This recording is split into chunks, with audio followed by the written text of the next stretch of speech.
Rain fell across Vignay in thin, acidic sheets, casting the Puritas Square in a pale, sickly light. Tarev pulled his worn protective hood tighter as he trudged through the mud-slicked streets.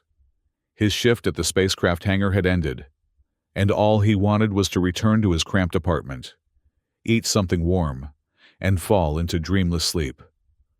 The heavy welding hammer, hanging from his belt, swayed with each step, an extension of his body after years of repairing hull breaches in cargo ships.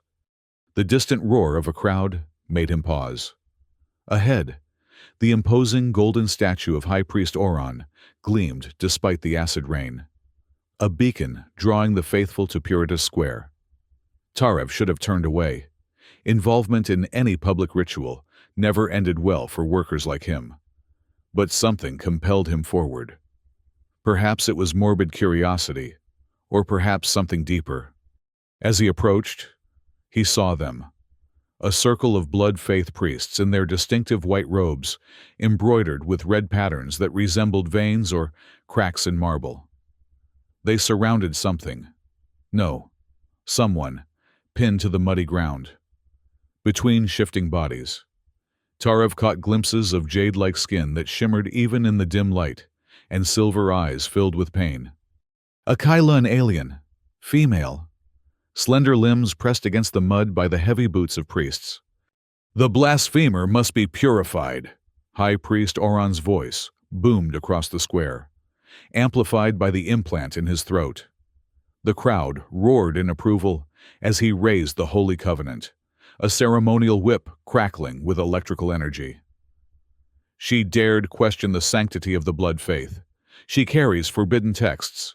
She must be cleansed with pain to save her corrupted soul. Tarev should have walked away. He had nothing to do with the alien girl or the fanatical religion that had gripped Chanriel Colony since the Great Schism. But when the girl's face turned and her silver eyes met his, something inside him cracked open. Her eyes, the same desperate plea he'd seen in his sister's gaze years ago, before the Templars had taken her away for questioning. He'd never seen Lyra again. The whip came down with a sickening crack, and the alien girl's scream pierced the rain-soaked air. Her jade skin split, revealing darker green beneath. The crowd cheered. Something snapped in Tarev. Before he could process his actions, he was moving. With one powerful swing, his welding hammer struck a support pillar of a nearby railing, sending it crashing into the crowd. Confusion erupted as he pushed through the gathering.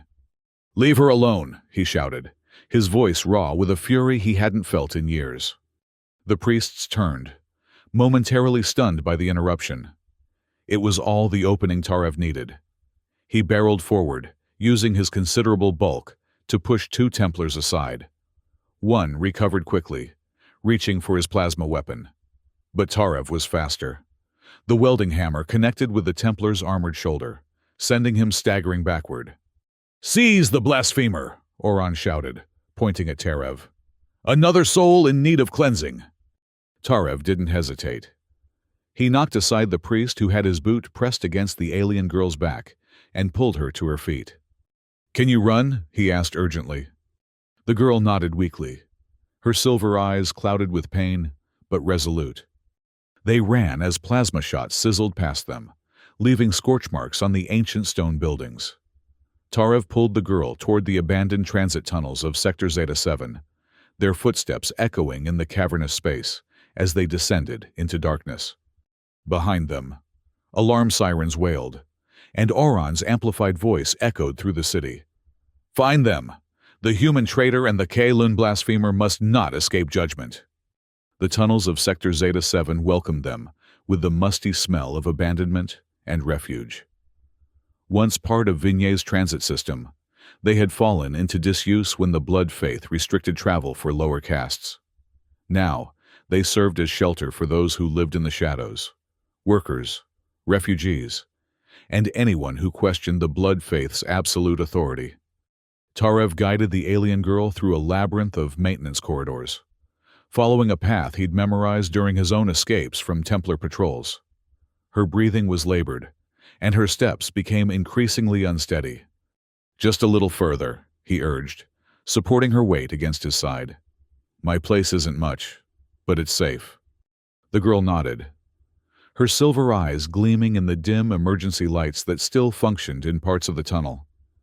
Her jade skin had an unhealthy pallor, and the lash marks across her shoulders had begun to turn a darker green. They emerged from the tunnels into a residential sector, filled with crumbling apartment blocks. Tarev's building stood on the corner, its facade stained by years of acid rain. He led her up 6 flights of stairs. The elevators had stopped working years ago, and into a small apartment that was sparsely furnished, but meticulously clean. "Sit," he instructed, guiding her to his worn couch. He moved quickly to the sink, filling a basin with clean water and gathering his limited medical supplies. The alien girl watched him with wary eyes as he approached with the basin and a clean cloth. "I need to clean those wounds," he explained, gesturing to her lacerated back. "The Holy Covenant isn't just a whip. It delivers electrical pulses designed to cause maximum pain. The wounds can get infected if not treated." She nodded, turning to give him access to her back. "Why did you help me?" she asked, her voice musical but strained. "You've endangered yourself." Tarev dipped the cloth in water and began gently cleaning the wounds. "I saw my sister in your eyes," he admitted quietly. "She had the same look when they took her. I did nothing then. I couldn't do nothing again." The girl winced as the cloth touched a particularly deep lash. "My name is Arana Vel," she said after a moment of silence. "I was, a peace emissary from the Kylun people." "Tarev," he replied simply. "Former reconditioning soldier, current ship welder." As he worked, he noticed something clutched tightly in her hand, a small, metallic cylinder that emitted a faint, pulsing light. "What's that?" he asked. Arena's fingers tightened around the object. "The reason they wanted to kill me," she replied. "The ancient birth certificate, proof that the Blood Faith's claims of divine authority are lies. It contains the original charter of Chanriel Colony, establishing freedom of religion and interspecies marriage as fundamental rights." Tarev's hands stilled. "That's dangerous knowledge." "All truth is dangerous to those who build power on lies," Arena said softly. A pounding on the door made them both freeze. "Inspection by order of the High Inquisition," a mechanically amplified voice announced. "Open immediately!" Tarev moved quickly, placing a finger to his lips. He guided Arena to a hidden panel in the floor, revealing a small storage space barely large enough for one person. "Get in," he whispered. "Don't make a sound." Arena slipped into the hiding place, clutching the ancient birth certificate to her chest.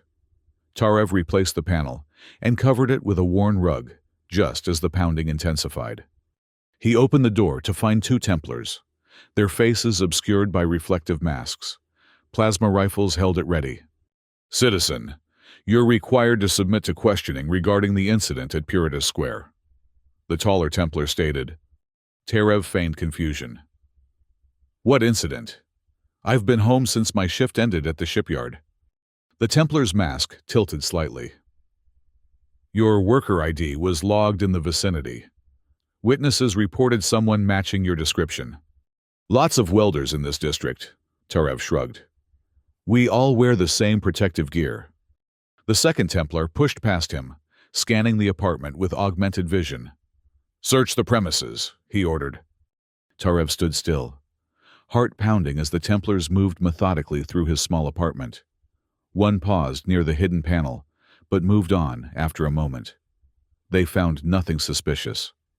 "Citizen, you are hereby placed on surveillance status," the lead Templar announced. "Any unauthorized movement will result in immediate detention. The Blood Faith protects." "The Blood Faith protects," Tarev responded automatically, the ritual phrase bitter on his tongue. After the Templars left, he waited 10 minutes before removing the rug and opening the hidden panel. Arena emerged, her silver eyes wide with fear. "They'll be watching," Tarev said grimly.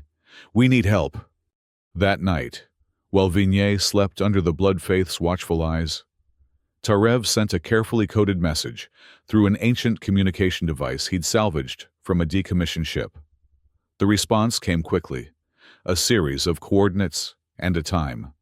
"We have allies," he told Arena, who lay resting on his couch, her wounds covered with healing paste he'd applied. "But we need to move carefully. The Templars have probably tagged me with a tracker." Arena sat up slowly, wincing. "My people have ways of detecting and neutralizing such technology," she said. "But I need herbs that grow only in certain environments." Like what? Lumina moss. It grows in irradiated areas. It's bioluminescent and has properties that can disrupt tracking signals. Tarev nodded. "The iron forest at the city's edge. It's heavily contaminated from the old reactor meltdown. Dangerous. But if that's what we need..." It is, Arena confirmed. But first, I need to regain some strength. Over the next 2 days, Tarev ventured out only for essential supplies, aware of the drone surveillance that followed him. He reported to his work shift as usual, keeping his head down. Meanwhile, Arena recovered slowly, her alien physiology both familiar and strange. The jade color returned to her skin, and the lash marks began to heal, leaving faint lines that shimmered in certain light. On the third evening, a message appeared on Tarev's antiquated datapad. "Incoming inspection. Full building sweep. Authorized lethal force for resistance."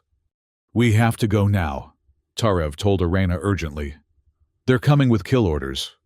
Arena stood, steady on her feet for the first time since her rescue. "I'm ready." Using the cover of an acid rainstorm, they slipped out through the maintenance shaft at the back of the building.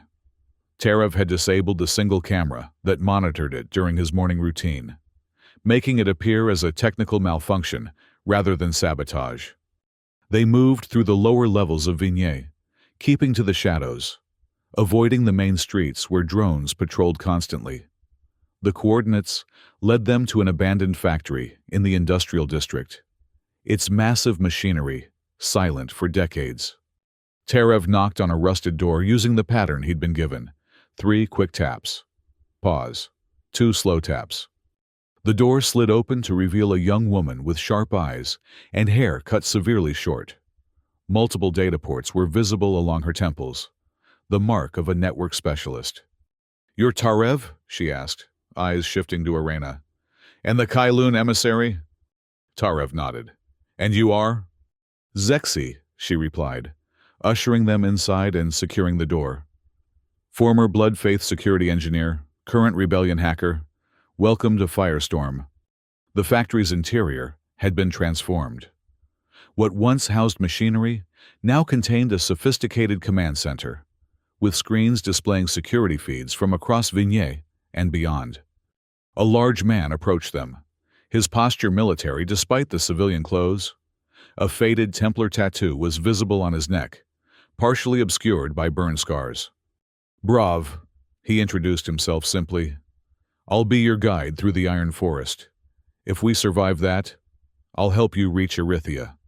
"Why are you helping us?" Arena asked, her silver eyes studying each of them. Zexi's mouth twisted in a bitter smile. "Because I've seen what's in the Blood Faith sealed archives. The lies, the manipulated history. I built their security systems and saw what they protected." Brav touched the scar on his neck. "I was ordered to execute children who asked questions about other religions. I refused. This was my reward before I escaped." Tarev felt a chill. "They're after us because of what Arena carries, the ancient birth certificate." Zexi's eyes widened. "You have it? The actual document?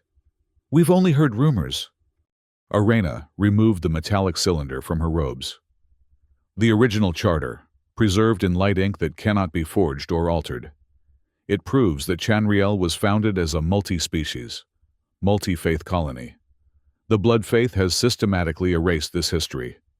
Which is why High Priest Oron wants you dead," Brav stated flatly.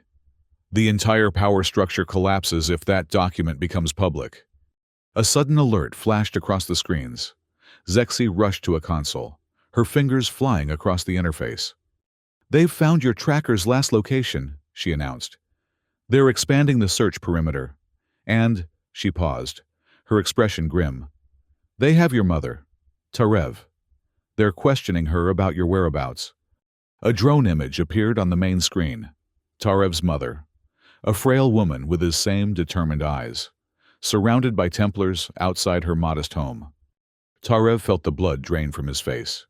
"I have to—" "You can't help her by getting captured," Brav interrupted firmly. "The best way to save her is to expose the truth. Make their sacrifice mean something." Tarev's hands clenched into fists. "It's not your mother they're torturing."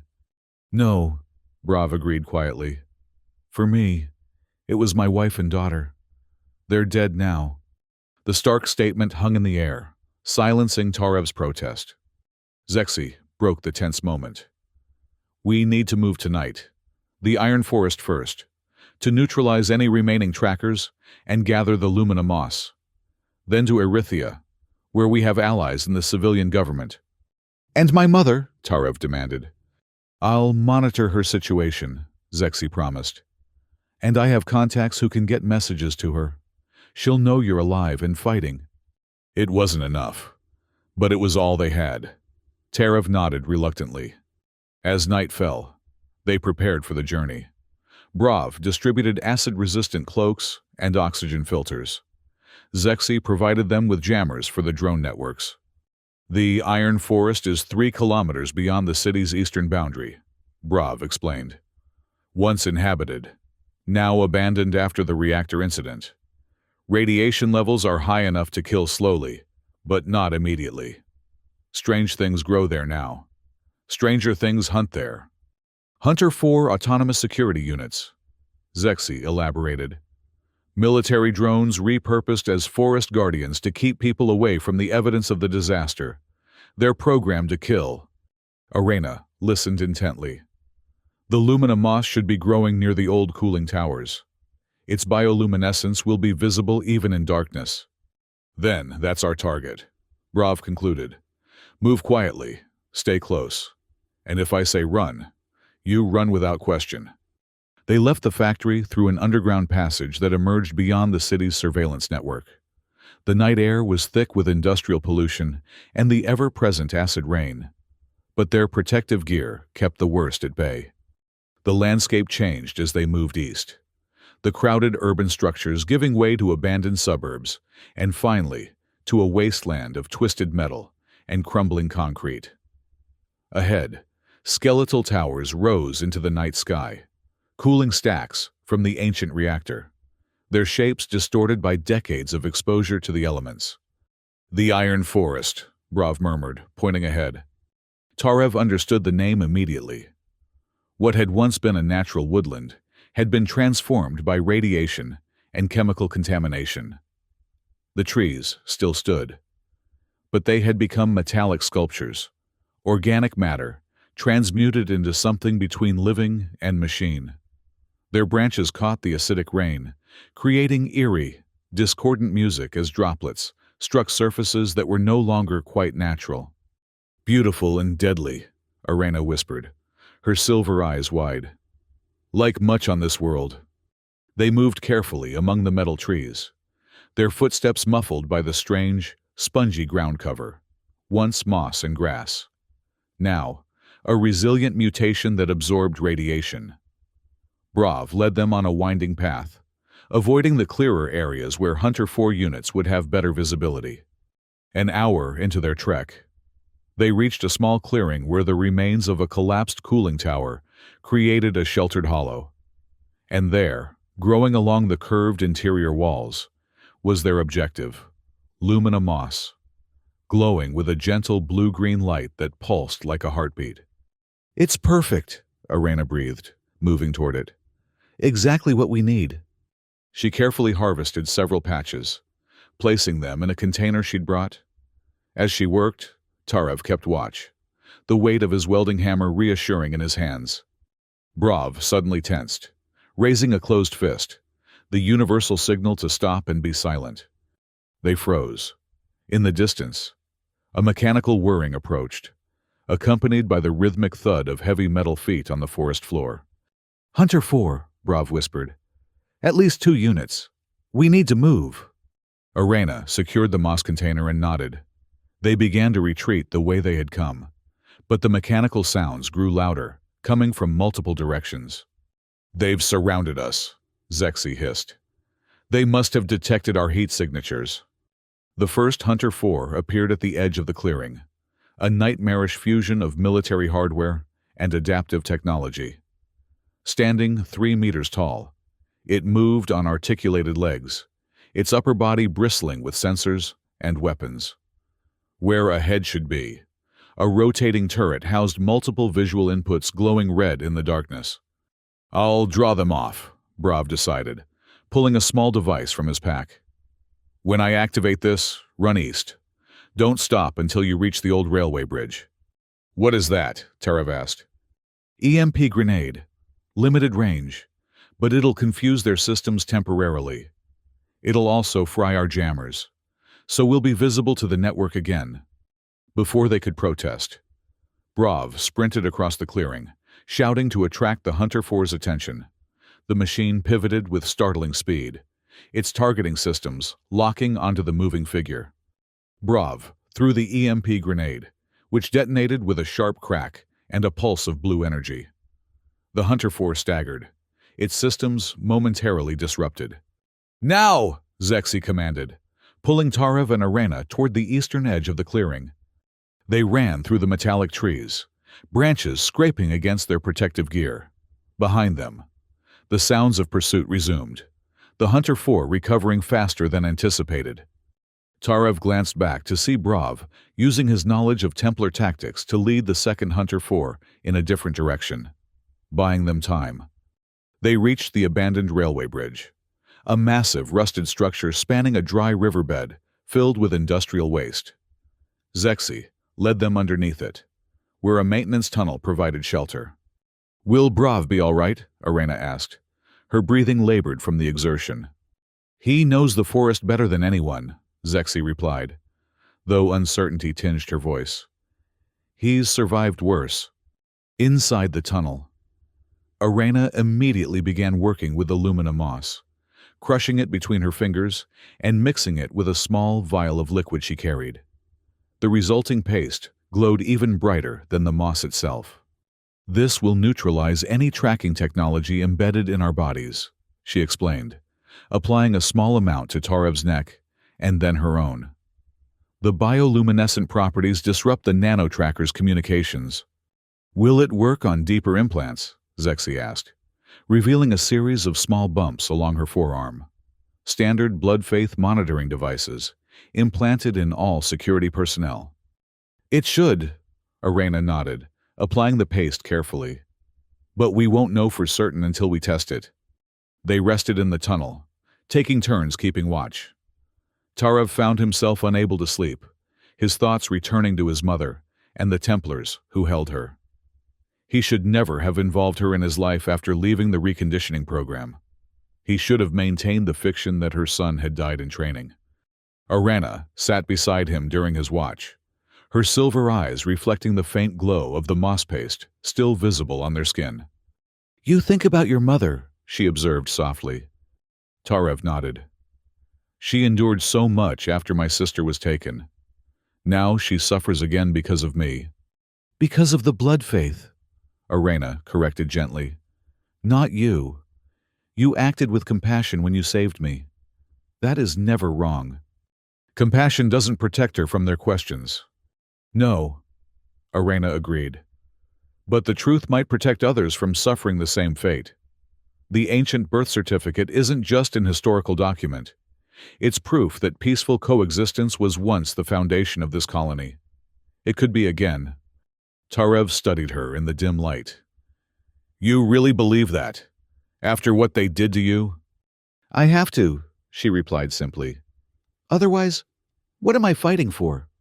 Before Tarev could respond, a figure appeared at the tunnel entrance.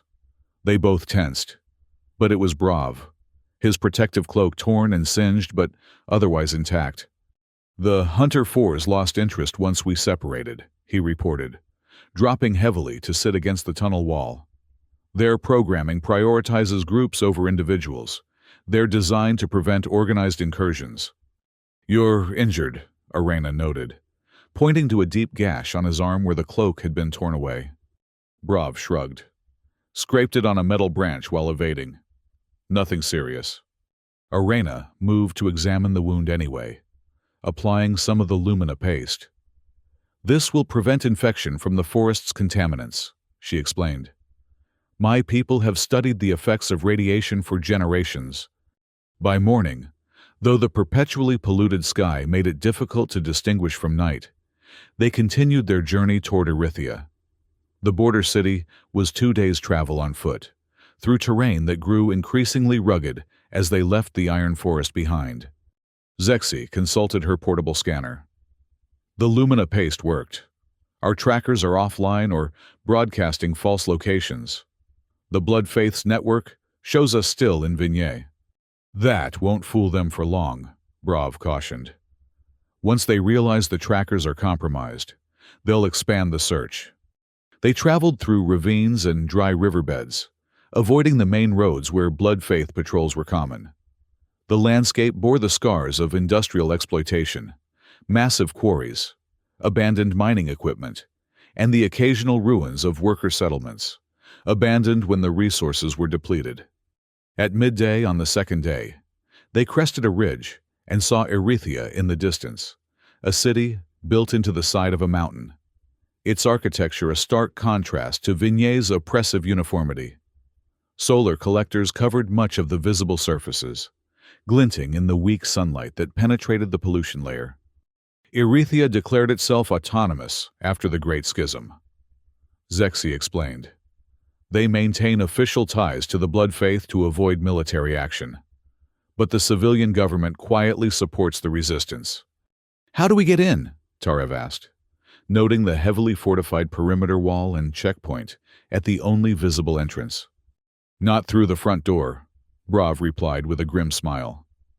There's an old maintenance tunnel used by smugglers. It's how I escaped when I left the Templars. The tunnel entrance was hidden in a dry stream bed, concealed by natural rock formations and strategic placement of debris. Inside, the passage was narrow but well-maintained, with lighting strips at intervals and ventilation systems keeping the air breathable. The city administrators know about this tunnel, Brav explained, as they made their way through.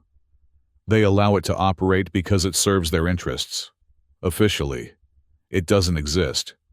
The tunnel emerged in a storage facility within Erythia's industrial district. A woman waited for them there, her face half hidden by a scarf, but her eyes, the same sharp intensity as Zexi's, watched them carefully. Sister, Zexi greeted her with obvious relief. Thank you for meeting us. You bring interesting companions, the woman replied, her gaze lingering on Arena. A Kaelin emissary. We thought you were dead. The Blood Faith certainly tried to arrange that, Arena replied evenly. This is Nira. Zexi introduced her sister. Council member for Erythia's 3rd District, and our contact with the civilian government. Nira nodded briskly. Follow me. It's not safe to linger here. Blood Faith sympathizers are everywhere, even in Erythia. She led them through service corridors and maintenance shafts until they reached a residential area built into the mountain itself. The apartment she brought them to was spacious by colony standards, with actual windows overlooking the city below. You'll be safe here for now, Nira assured them. This building houses diplomatic personnel from various off-world entities. The Blood Faith doesn't dare violate diplomatic protocols. It would risk intervention from the Galactic Alliance. Once they were settled, Nira turned to business. Zexi tells me you have the ancient birth certificate. Is this true? Arena produced the metallic cylinder. It is. May I see it? After a moment's hesitation, Arena activated the cylinder. A holographic display emerged, showing a document written in light ink, text that glowed and shifted subtly, encoded with authentication markers impossible to forge. The ancient charter of Chanriel Colony appeared line by line, establishing the fundamental principles upon which the settlement had been founded. Freedom of religion and belief, Nira read aloud. Equal rights for all sentient beings regardless of species. Protection of cultural diversity. She looked up, her expression a mixture of awe and strategic calculation. This directly contradicts every tenet of the blood faith. Which is why High Priest Oran ordered Arena's execution, Tarev stated grimly. This document destroys their claim to divine authority. And they have my mother as leverage against me, he added, the words bitter in his mouth. Nira's expression softened slightly. I received word from our contacts in Vignay just before you arrived. Your mother is alive. Tarev. She's being held in the Grand Sanctum's detention level, but she hasn't been seriously harmed. They're using her as bait. Relief and renewed anxiety warred within him. Then I need to return to Vignay. That would be suicide, Brav countered. The entire city will be looking for you. I'm not suggesting we abandon her, Zexi interjected. But we need a plan that doesn't end with all of us captured or dead. The purification ceremony, Nira said suddenly. It's scheduled for 3 days from now. Oran will preside personally. What's the purification ceremony? Arena asked. A public ritual where the blood faith destroys heretical artifacts and texts, Nira explained. They make a spectacle of it in Puritas Square. This time, they've announced a special cleansing, the destruction of alien propaganda that threatens the purity of human faith. The ancient birth certificate, Tarev realized. They're planning to destroy a fake version publicly to demonstrate their power. And to erase any lingering doubt, Zexi added. If we could interrupt that ceremony with the real document, we'd need to infiltrate the most heavily guarded event in Vignay, Brav pointed out. Even with our combined experience, that's nearly impossible.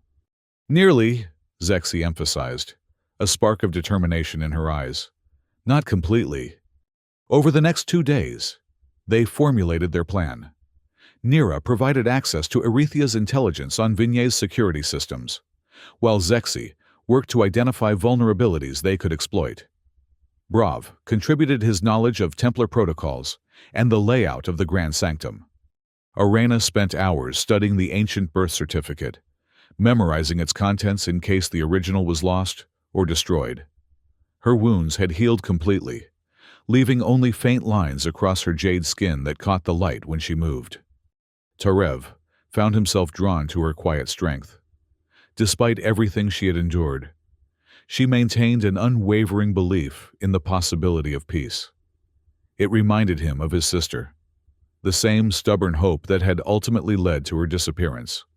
On the night before they were to return to Vignay, Tarev stood at the window of their safe house, watching the lights of Arethia against the polluted sky. Arena joined him, her presence a comfortable silence beside him. Are you afraid? She asked finally. Yes, he admitted. Not of dying, of failing, of watching my mother die knowing I could have saved her by surrendering. And yet you continue with our plan. Tarev turned to look at her. Because you made me see beyond my own family. This isn't just about my mother or your safety anymore. It's about all the families torn apart by the blood faith, all the people living in fear. Arena's silver eyes held his gaze. On my world, we have a saying, one heart standing becomes many. It means that courage inspires courage, that a single act of defiance can ignite a revolution. Is that what we're doing, starting a revolution? Perhaps, she smiled faintly. Or perhaps we're simply reminding people of the truth they've always known, but feared to acknowledge. Before dawn, they gathered their equipment and prepared to depart. Nira provided them with identification chips that would get them through Arethia's checkpoints, without alerting blood faith monitors. Once you're in Vignay, you'll be on your own, she warned. Arethia cannot officially acknowledge any connection to this operation. Unofficially? Zexi asked her sister. Nira's mouth quirked in a half-smile. Unofficially, there may be a power fluctuation in Vignet's northern sector at precisely the time of the purification ceremony. System maintenance, of course. They left Erythia as they had entered, through the smuggler's tunnel. Instead of retracing their route through the iron forest, Brav led them to an abandoned transport depot where a battered but functional hover truck awaited. Courtesy of Erythia's surplus equipment redistribution program, he explained, with a rare smile. It's not fast, but it will get us to Vignet's outer districts by nightfall. The journey was tense but uneventful. They avoided main thoroughfares, sticking to maintenance roads and decommissioned transit routes. By dusk, the imposing spires of Vignet loomed on the horizon, the central tower of the Grand Sanctum rising above all else, illuminated with the blood-red lights that symbolize the dominant faith. We'll enter through the old sewage processing plant, Brav decided. The tunnels connect to Sector Zeta 7. From there, we can reach the Grand Sanctum's sub-level access points. The sewage plant stood abandoned at the edge of the city, its massive filtration tanks empty and rusting. Zexi quickly bypassed the perfunctory security system, allowing them access to the underground network of tunnels that once carried waste away from the city center. The purification ceremony begins at noon tomorrow, she reminded them as they made their way through the dimly lit passages. We need to be in position well before then. They reached Sector Zeta 7 without incident, emerging into the familiar transit tunnels where Tarev had first brought Arena after rescuing her. Here, they separated as planned. Zexi would infiltrate the security hub near the Grand Sanctum to disable key surveillance systems. Brav would locate and secure an escape route. Tarev and Arena would attempt to free his mother before the ceremony began, giving them leverage and removing Oron's hold over Tarev. Remember, Brav cautioned before they parted, if any of us are captured, the mission continues. The document must be revealed, regardless of personal cost. Tarev nodded grimly, though the thought of abandoning his mother, or any of their small group, sat like lead in his stomach. He and Arena made their way toward the Grand Sanctum through maintenance corridors and service ducts. Arena had concealed her alien features with a hood and scarf, though her unusual height and graceful movements still risked attracting attention. The detention level was located 3 floors beneath the Grand Sanctum's main hall. According to Nira's intelligence, security was relatively light. The Blood Faith preferred to keep its prisoners isolated rather than heavily guarded, relying on the psychological impact of solitude and uncertainty. They reached the access point, a service elevator used to transport supplies to the kitchen that served the priest's quarters. Tarev used the maintenance override code Zexi had provided, and they descended in tense silence. The detention level was eerily quiet, illuminated by harsh white lights that cast no shadows. Cells lined a central corridor, their doors solid except for small observation windows. Tarev moved cautiously from door to door, peering into each cell. Most were empty. The Blood Faith preferred public punishment to prolonged incarceration. In the 3rd cell, he found her. His mother sat on a simple cot, her gray hair loose around her shoulders, her posture straight despite the circumstances.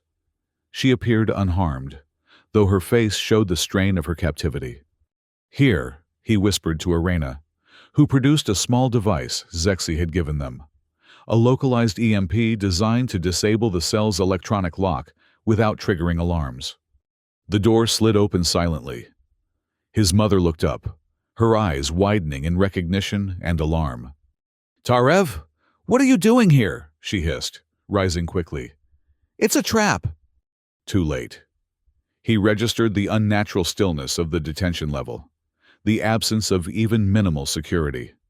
As his mother spoke, doors at both ends of the corridor slid open, revealing Templars with weapons raised. "How touching!" a familiar voice echoed through the corridor. High Priest Oron emerged from behind the Templars, his white robe with its red embroidery immaculate, his face a mask of righteous satisfaction. "The prodigal son returns for his mother, And brings us our missing blasphemer as well. The blood faith is truly blessed today. Tarev moved to stand protectively in front of Arena, his hand reaching for the welding hammer at his belt. But it wasn't there. In their careful planning, they had opted for stealth over confrontation, leaving most weapons behind. "You won't take her again," he growled, though he knew the words were empty bravado. Oron's smile was cold. "I already have taken her. Reconditioning subject T-137. Or did you think we wouldn't recognize one of our own modified soldiers? Your genetic enhancements were quite expensive. It's time you repaid that investment with obedience." He turned his attention to Arena. "And the alien abomination, carrying her false document. Did you really believe you could undermine centuries of holy tradition with your fabricated charter?" Arena stood tall, lowering her hood to reveal her jade skin and silver eyes. "The ancient birth certificate is authentic, as you well know. Oron, your faith is built on deliberate misinterpretation and suppression of truth." "Truth," Oron laughed, the sound echoing harshly in the confined space. "Truth is what maintains order. Truth is what gives humans purpose in this harsh colony. Your truth would bring chaos." He gestured to the Templars. "Take them. The blasphemer will be purified publicly during tomorrow's ceremony. The traitor and his mother will watch before receiving their own cleansing." As the Templars moved forward, Tarev's mother suddenly lunged, grabbing a Templar's arm and forcing his weapon upward. The distraction was momentary, but sufficient. Tarev charged forward, his reconditioning training taking over. He moved with enhanced speed, disarming the nearest Templar and using the man's own momentum to send him crashing into his companions. "Run!" he shouted to Arena, who hesitated only briefly before understanding. Their capture changed everything. The plan now rested entirely on her reaching the purification ceremony with the ancient birth certificate. Arena darted past the struggling Templars, her Kylun reflexes allowing her to evade their grasping hands. She disappeared down the corridor as Tarev continued to fight, knowing he couldn't win but determined to buy her as much time as possible. A stun baton struck him from behind, sending him to his knees. Another blow followed, and darkness claimed him. Tarev woke to pain and the sensation of cold stone against his back. He was lying on the floor of a different cell, his mother kneeling beside him, applying a damp cloth to his face. "You shouldn't have come," she said softly, though there was no reproach in her voice. "But I'm glad to see you, my son." He sat up slowly, wincing at the throbbing in his head. "Did she escape?" His mother nodded. "The alien girl?" "Yes, she got away." The Templars were furious. A small smile touched her lips. They underestimated her speed. Relief flooded through him. If Arena had escaped, there was still hope. She would find Zexi and Brav, and together, they might still expose the truth at the purification ceremony. "What happens now?" his mother asked. "Now we wait," Tarev replied, settling back against the cell wall, "and hope our friends succeed where we failed." The hours passed slowly. Tarev dozed fitfully, his reconditioning-enhanced body recovering from the stun baton's effects faster than a normal human would. His mother remained vigilant, listening to the occasional sounds of Templars passing in the corridor outside. Shortly before noon, their cell door slid open.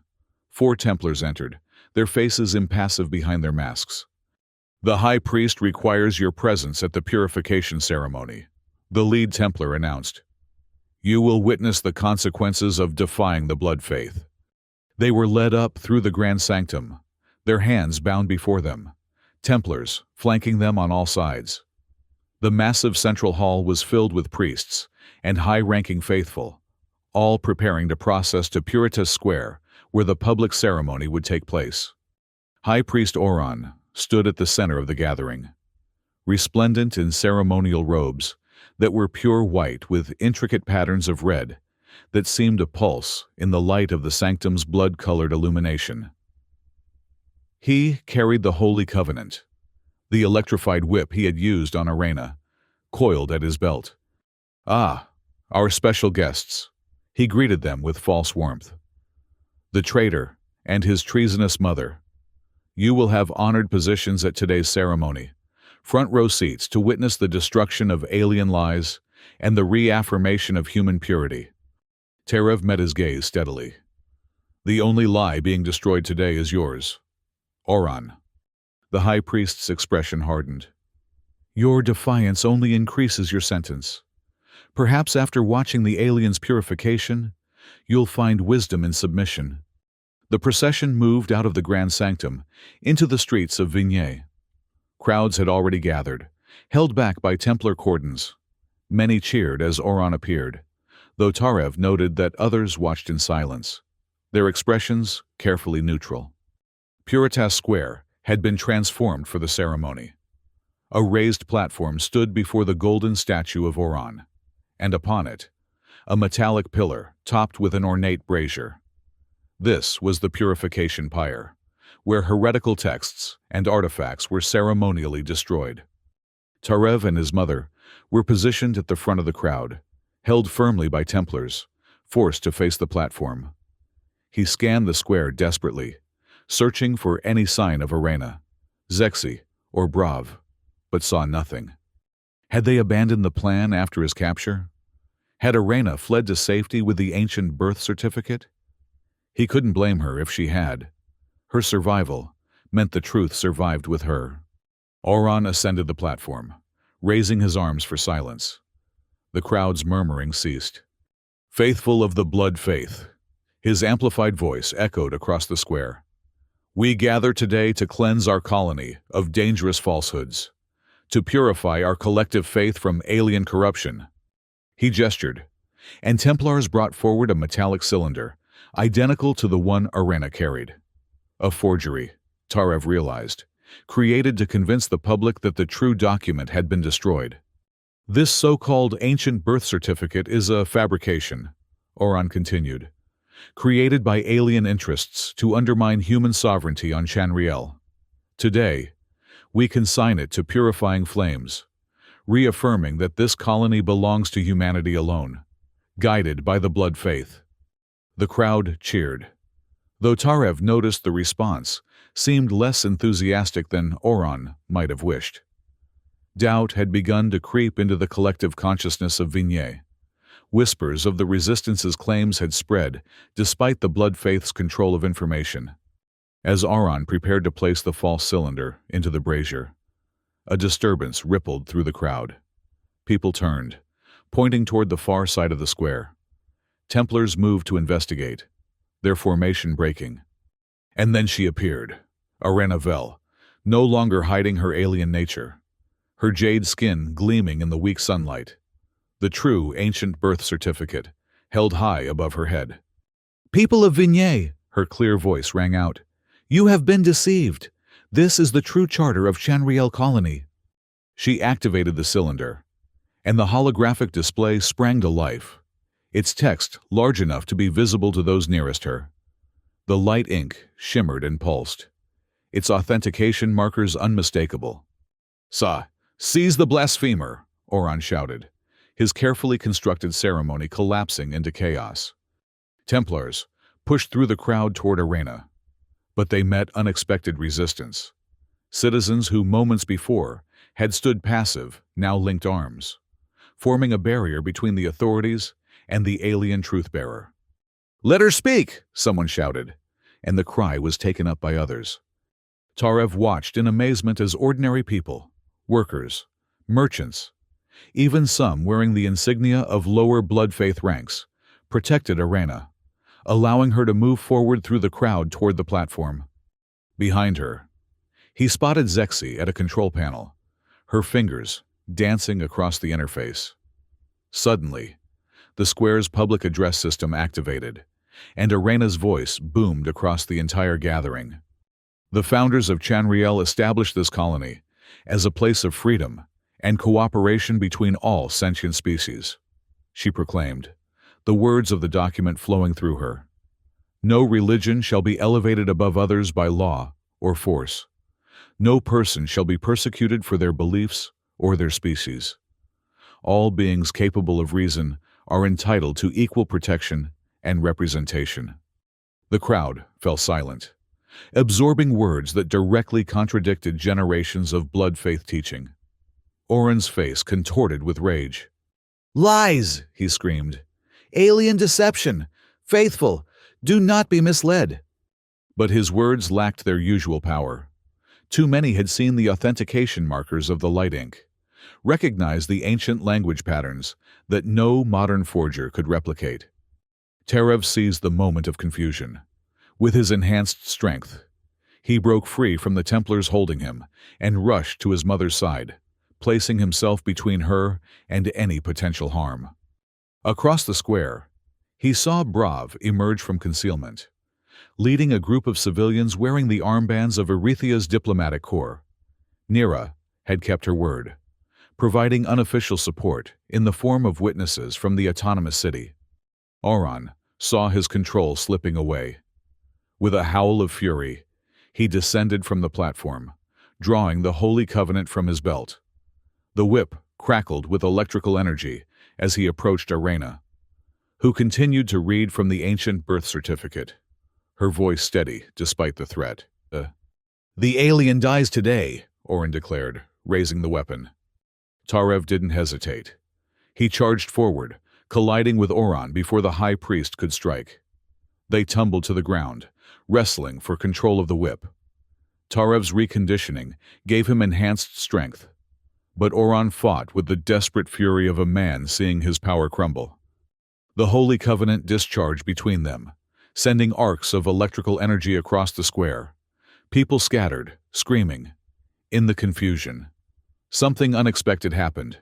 Templars, who had been loyally enforcing Oran's will, began to remove their masks, revealing faces troubled by doubt. "The document is authentic," one announced, lowering his weapon. "I served in the archives before joining the Templars. I recognize the authentication patterns." Others followed his lead, creating a ripple effect through the ranks of enforcers.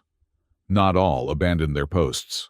Many remained loyal to the blood faith, but enough stepped aside that the balance of power in the square shifted perceptibly. Terev finally gained the upper hand in his struggle with Oran, pinning the high priest to the ground. The man's carefully maintained appearance had dissolved. His white robes were torn and stained, his face contorted with rage and fear. "It's over, Oran," Terev told him, breathing heavily from the exertion. "Your lie has been exposed. You've doomed this colony," Oran spat. "Without the unity of the blood faith, humans will be overrun by alien influences. Everything I did was to protect our species." "No," Tarev replied firmly. "Everything you did was to protect your power. There's a difference." Military vehicles suddenly appeared at the edges of the square, not Templars, but soldiers bearing the insignia of the colonial government. A voice boomed over loudspeakers. "By authority of the colonial charter, High Priest Oran and the Blood Faith Ecclesiastical Council are hereby removed from power, pending investigation of crimes against sentient rights. All citizens are instructed to remain calm and peaceful during this transition." Tarev looked up in shock. The colonial government had been a puppet of the blood faith for generations. Their intervention now suggested that the power structure had already begun to fracture, perhaps influenced by Erethia and other autonomous regions that had maintained connections to the Galactic Alliance. As government troops secured the square, Tarev released Oran into their custody. The former high priest was led away, his religious authority stripped by the very document he had tried to destroy. Arena approached, the ancient birth certificate still glowing in her hands. Behind her came Zexi, Brav, and Tarev's mother, all looking battered but triumphant. "You did it," Tarev said simply, gazing at Arena with newfound respect. She shook her head. "We did it. One heart standing became many, just as our teaching foretold." "What happens now?" his mother asked, looking around at the square where citizens stood in small groups, discussing the revelations in hushed, urgent tones. "Now," Brav answered.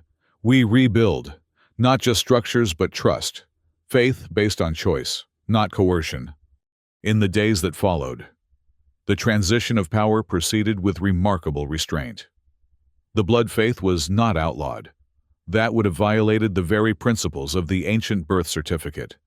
But its monopoly on governance was broken.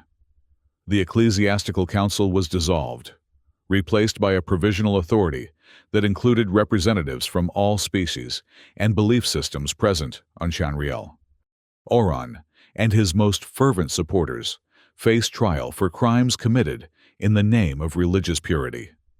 The evidence against them was overwhelming, drawn from records that Zexi had secured from the Blood Faith's own archives. Tarev's mother was fully exonerated, as were all those who had been detained for questioning religious purity. A memorial was established for those who had not survived the Blood Faith's interrogations, including Tarev's sister Lyra. 1 year after the events in Purita Square, a ceremony of a different kind took place in the same location. The golden statue of Oran had been removed, replaced by a simple monument bearing the text of the ancient birth certificate, not just in human language, but in the scripts of all sentient species who called Chanriel home. Tarev stood before this monument, Arena at his side. They had spent the year helping to establish the Unified Life Foundation, an organization dedicated to healing the wounds of religious violence and building educational institutions where all cultures could be studied and celebrated. "Do you think it will last?" he asked, watching as people of various species moved freely through the square, no longer separated by fear or doctrine. Arena's silver eyes reflected the light of Chanriel's setting sun. Nothing lasts forever, but truth, once revealed, is difficult to suppress again. Each generation must choose to uphold these principles anew. She took his hand, her jade fingers intertwining with his. "I saved you because my sister was once innocent too," he murmured. "Now, we save the galaxy together." Arena smiled, completing the thought that had become their shared mantra. When one heart stands against darkness, the light begins to spread. Behind them, the ancient birth certificate's words glowed softly as dusk fell, a reminder that freedom must be constantly renewed through courage and compassion, the courage to stand against oppression, and the compassion to build something better in its place.